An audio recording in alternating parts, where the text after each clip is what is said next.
Кострик, приходилось ли вам принимать безрецептурные лекарства? Думаю, да. Но насколько часто? Тема нашей сегодняшней встречи – здоровье без рецепта, ответственное самолечение. При приеме лекарства, особенно безрецептурного, вы должны помнить определенные правила, чтобы быть в безопасности. Терапевтический эффект лекарства во многом зависит от того, правильно ли они принимаются. Именно поэтому информация на вкладыше в упаковке так важна. Соблюдение ее рекомендаций значительно снижает риск возможных побочных эффектов. Если вы принимаете самостоятельно какой-либо препарат, всегда прочтите перед приемом вкладыш или инструкцию в упаковке. Не выбрасывайте этот листок вкладыш, пока вы принимаете или храните лекарство. Проверьте состав препарата и обратите внимание на название действующего вещества. Принимать нужно препарат в соответствии с дозировкой, указанной в листе вкладыша или прописанной доктором. При покупке лекарств в аптеке всегда сообщайте доктору о симптомах, которые вы испытываете, и о том, как долго они длятся. Обязательно проверяйте срок годности на упаковке перед приемом лекарственных препаратов. Храните все лекарства в безопасном, прохладном месте, недоступном для детей, в идеале в закрытой аптечке. Храните все лекарства в оригинальной упаковке с прилагаемым листком вкладышем.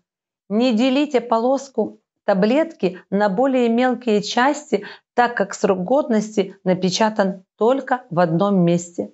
Не принимайте лекарства, если у вас есть подозрение по поводу внешней, внутренней упаковки и внешнего вида самого лекарства. Например, таблетки поменяли цвет, намокли, хранились при неправильной температуре и так далее.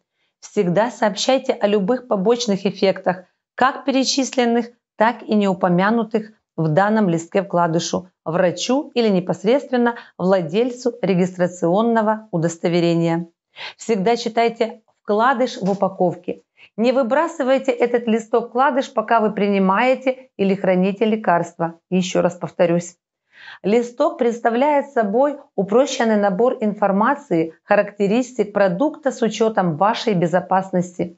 С ними следует ознакомиться до первого приема препарата. В нем вы найдете, среди прочего, что это за препарат и для чего он применяется. Информация, важная перед приемом препарата, например, противопоказания, меры предосторожности, взаимодействие с пищевыми продуктами, алкоголем и другими лекарственными средствами, предупреждения для особых групп принимаемых препараты, особенно детей, беременных и кормящих женщин и пожилых пациентов. Как использовать препарат, возможные побочные эффекты, как хранить препарат, содержимое упаковки и другую нужную и полезную информацию. Если вы сомневаетесь в том или ином препарате, его дозировке, побочных эффектах, возможном взаимодействии, а также можете ли вы на самом деле использовать данный препарат, вы всегда можете обратиться за советом к своему врачу или фармацевту. Проверьте состав препарата и обратите внимание на название действующего вещества. Вы должны знать, что действующее вещество, то есть компонент, один или несколько лекарственного средства, ответственный за его фармакологические, иммунологические или метаболические эффекты, не является рекламируемым торговым наименованием. Помните, что лекарства с разными торговыми названиями могут содержать одно и то же действующее вещество.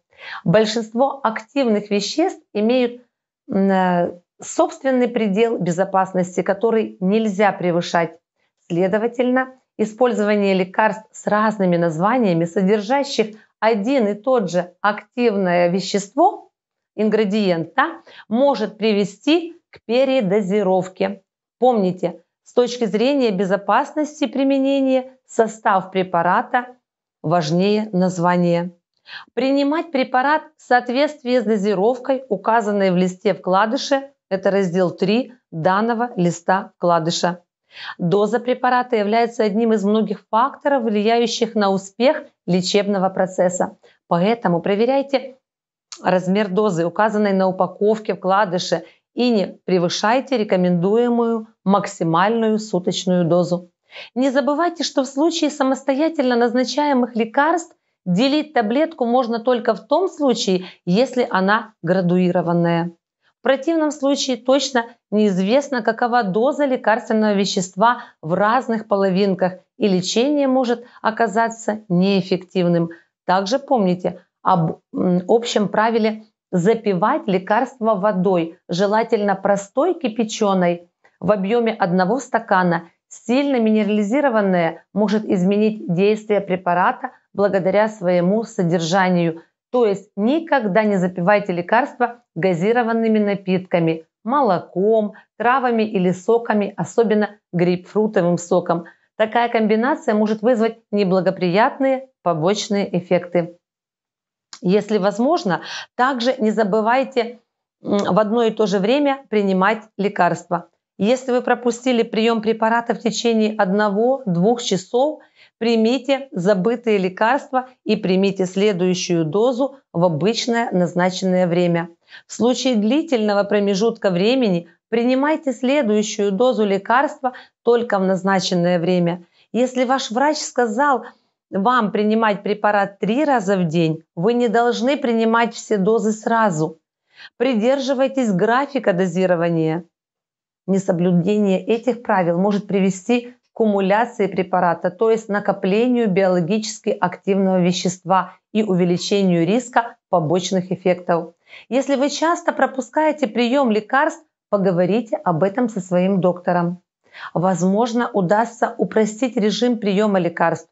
При покупке лекарств в аптеке всегда сообщайте фармацевту о симптомах, которые вы испытываете, и о том, как долго они длятся. Также расскажите о других лекарствах и пищевых добавках, которые вы уже принимали или принимаете, о хронических заболеваниях, аллергии и непереносимости. Это крайне важно, так как успех терапии зависит не только от соблюдения рекомендаций, но и от исходного состояния вашего организма. Особого подхода требуют люди с нарушением функции почек или печени. Если вы сомневаетесь, проконсультируйтесь с доктором. Всегда проверяйте срок годности перед приемом лекарства, особенно того, которое принимается эпизодически и долгое время находилось в домашней аптечке. Лекарства с истекшим сроком годности принимать нельзя. Если препарат каким-либо образом изменяется, мутнеет, меняет цвет или консистенцию, то даже несмотря на надлежащий срок годности, принимать такой препарат не следует. Все просроченные лекарства должны быть возвращены в аптеку, где они будут благополучно уничтожены. Помните, что наркотики являются опасными отходами, которые могут представлять химическую опасность для окружающей среды и других людей. Храните все лекарства в безопасном, прохладном месте, недоступном для детей, в идеале в закрытой аптечке. Большинство лекарств, которые есть у нас дома, должны храниться при комнатной температуре, то есть 15-25 градусов.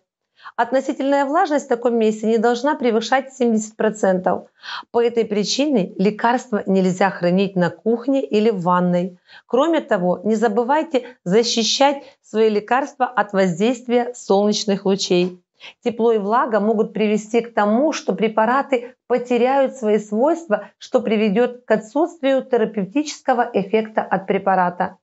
Однако, если производитель рекомендует хранить препараты в прохладном месте, информация об этом будет указана на упаковке или в листе вкладыши, ее следует строго соблюдать, чтобы как можно дольше сохранить свойства данного препарата. Однако помните, что дверца холодильника не является таким подходящим местом из-за колебаний температуры, вызванных открытием холодильника. Однако не храните лекарства в холодильнике, если листовка-вкладыш или аптечка не рекомендуют этого. Для лекарств не подходят как слишком низкие, так и слишком высокие температуры. Храните все лекарства в оригинальной упаковке с прилагаемым листом-вкладышем. Упаковка и информационный листок, прилагаемый к лекарству, является важным источником знаний о лекарстве.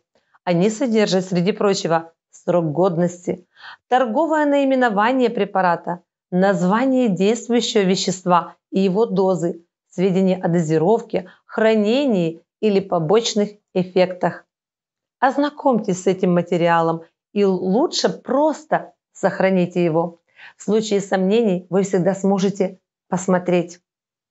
При использовании жидких лекарственных средств, например, сиропа, напишите на упаковке дату вскрытия флакона, от которой будет отсчитываться срок его годности. Не делите полоску таблетки на более мелкие части, так как срок годности напечатан только в одном месте. Помните об этом. Срок годности препарата можно найти не только на внешней, например, на картонной упаковке, но и его также размещают на непосредственной упаковке, например, на флаконе или блистере. По этой причине не отрезайте часть блистера без оставшихся таблеток. Есть риск, что мы отрежем кусочек с датой. Не принимайте лекарства, если у вас есть подозрение на внешнюю вскрытую упаковку, внутреннюю упаковку и внешний вид самого лекарства. Различный шрифт, цвет или вид упаковки по сравнению с препаратом, который вы применяли ранее, и тем более обесцвечивание или расслоение таблеток может свидетельствовать о том, что качество данного препарата ухудшилось и его нельзя использовать из-за отсутствия гарантии безопасности. Вышеуказанные признаки также могут свидетельствовать о фальсификации лекарственных средств, что также может представлять для нас особую опасность. Помните, что нельзя покупать лекарства из неизвестного источника. Не стоит рисковать своим здоровьем ради кажущейся экономии. Всегда сообщайте о любых побочных эффектах, как перечисленных, так и не перечисленных, своему доктору или владельцу регистрационного удостоверения. Вы не думайте, что не все препараты вызывают побочные действия. Каждый препарат может вызывать побочные эффекты. Они перечислены в листке вкладыша. Или они должны быть индивидуально озвучены вашим доктором. В случае их наблюдения немедленно сообщите об этом своему доктору или фармацевту, а также сообщите об этих действиях держателю регистрационного удостоверения и в управлении регистрации лекарственных средств, изделий медицинского названия и биоцидных средств. В большинстве случаев побочные эффекты выражены слабо, а терапевтическая польза превышает возможный риск. Однако иногда необходимо модифицировать текущее лечение, устранить наблюдаемые побочные эффекты или даже отменить препарат. Не занимайтесь самолечением. Это может быть опасно не только для здоровья, но и для вашей жизни. Всегда обращайтесь к доктору, чтобы узнать истинную причину вашего недуга и принимать нужные препараты. Надеюсь, информация была полезна для вас. Будьте здоровы, берегите себя и своих близких. Подписывайтесь на наш канал. До новых встреч!